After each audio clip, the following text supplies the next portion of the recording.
এই হচ্ছে ট্রেন থেকে আমরা খাবার অর্ডার করলাম, আর লেবুটা হচ্ছে আমরা বাসা থেকে নিয়ে আসছে। এই যে আমার বাতেন ভাই আছে, সে বাসার থেকে লেবু ছুরি সব নিয়ে আসছে, একদম পারফেক্ট ট্রাভেলার। এই যে লেবু, আর এই যে হচ্ছে রাইস।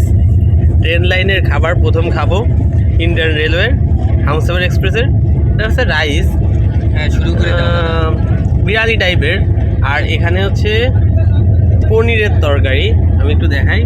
ওই যে পনির আছে কয়েকটা, একটা টমেটো আছে, আর গ্রেভি দিয়ে আর কয়েকটা মটর দিছে আর কি।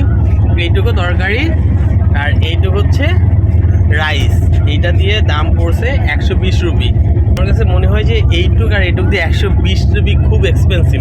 বাইরে গেলে এটা আমরা 50-60 রুপিতে রিল্যাক্সে পেয়ে যাবো না 50-60 হ্যাঁ রুপিতে? তা তো অবশ্যই, এখন ট্রেনের ভিতরে তা তো একটু মেনে নিতেই হবে। হ্যাঁ। যে এটা আছে এটাই বেস্ট। এটাই বেস্ট। এইটুকু রাইস, কতটুকু রাইস একজনের জন্য হবে? এইটা 120 রুপি আসলে অনেক এক্সপেন্সিভ। তারপরে ট্রেনের ভিতর পাচ্ছি, এটাই বেশি কি আর করা, হ্যাঁ। এটাই খাইতে হবে, আর কিছু করার নাই।